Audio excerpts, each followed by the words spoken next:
The Hall of Elites was built to humiliate. That was its unspoken purpose. The ceiling was too high. The air was thin with prestige. Every seat was carved for bodies that ruled worlds. The banners floating above the chamber displayed the sigils of conquerors, war masters, hive queens, void admirals. This was where species came to be. Judged at the very end of the hall stood a single, unmarked platform. That platform was for the unimportant. The human stood there, alone. His name was Elias Trent. No titles followed it. No honor glyphs shimmered beside him. He wore a plain environmental jacket. No medals. No combat plating. He looked small. Laughter rippled through the chamber. It came from mandibles, from sonic throats, from crystalline resonators. A jailer noble leaned forward. Its plated limbs gleamed gold. A human, alone. Another voice followed, velvety, cruel. They sent one. Just one. A ripple of amusement spread.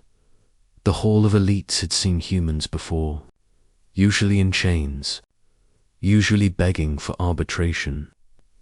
After losing wars, Elias did not beg, he simply stood still. The overseer of the hall rose from the central dais. A towering avian being with wings like star maps. State your claim. Elias looked up. I request observer status in the council accords. The laughter returned. Louder. Observer status was a courtesy. A gift given to developing civilizations with promise. Humans were not considered promising. A reptilian counselor slammed its tail. Your species is fractured, violent, inconsistent. Another added, you burn your own worlds. Third, you weaponize scarcity. Elias nodded. Once, yes. That seemed to confuse them. He did not argue. He did not deny. The overseer tilted its head. Then why should you be granted even a seat in this hall? Elias took a breath. Because we survive. More laughter. The word survive meant nothing to immortals. To hive minds. Two empire species that never faced extinction. A feline voice cut through the noise, low, measured. Let him finish. Every eye shifted. The voice came from the left here, from a figure seated among warlords. The leopard, General Caresh of the Threxian clans. A predator species feared across 3 spiral arms. Caresh was massive. Muscle layered over muscle. Eyes like molten amber. Battle scars crossed. His muzzle, he did not laugh. The hall quieted out of instinct. Elias continued. We survive because we adapt. We survive because we learn. We survive because we protect what is ours. A counselor scoffed. You mistake stubbornness for strength. Elias met its gaze. Stubbornness is strength. When the universe keeps trying to erase you. Silence followed. The overseer tapped its staff. Words are insufficient. This hall respects proof. Elias nodded again. I expected that. He raised his wrist. A holofield expanded. Images flickered into being. A burning colony ship. Human hands sealing hull breaches with bare tools. A frozen moon. Children huddled inside a shelter built from wreckage. A battlefield. Humans dragging alien allies to safety under fire. The council watched. Some leaned forward. The images did not show conquest.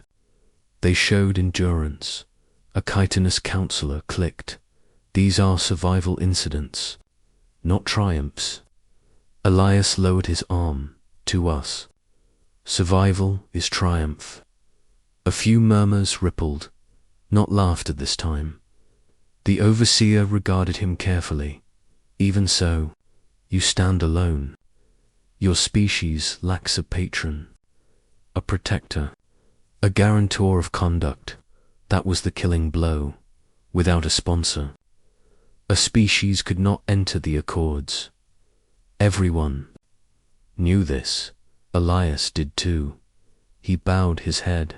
I know. The hall prepared to dismiss him. Then a heavy sound echoed. Claw on stone. Caresh stood, the leopard.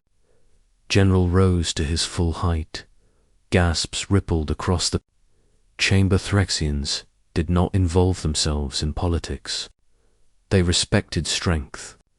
Nothing else. Caresh stepped down from his tier. One step, then another. Each movement was deliberate. The hall went silent. He crossed the floor and approached the unmarked platform. Elias looked up, confused. Karesh did not look at him yet. Instead, he faced the council. I have fought humans. A murmur followed. Caresh continued. I have hunted them across shattered moons. I have faced them when retreat meant death. He turned his head slightly, eyes narrowing. They did not break. The overseer stiffened. This is irrelevant. Caresh ignored it. When wounded, they fought harder. When outmatched, they adapted. When their leaders fell, others rose. He turned fully now. Caresh sat down beside Elias. Gasps erupted. A predator of legends, sitting beside a nobody. Caresh spoke calmly. They do not posture. They do not boast. They endure. He bared his fangs slightly. That is strength. The overseer struggled for control. General Caresh, are you offering sponsorship? Caresh's tail flicked once. I am offering warning. The hall froze.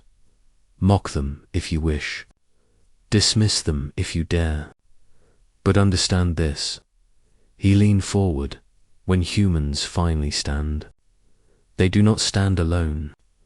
They stand with everyone they ever protected. Silence crushed the chamber. Elias swallowed. He had not expected this. Caresh finally looked at him. A predator studying prey. Or perhaps a mirror. You remind me of my first hunt, Caresh said quietly. Outnumbered, unproven, watched by those waiting for failure. Elias met his gaze. What happened? Caresh's lips curled. I survived. The overseer exhaled slowly. The council will. Deliberate. That alone was a victory. As Elias stepped back, Caresh remained seated. A signal, a promise. The laughter did not return because everyone in the Hall of Elites understood one thing now. The human was not alone, and when the leopard chose to sit beside him, it meant the hunt had already begun. Asterisk,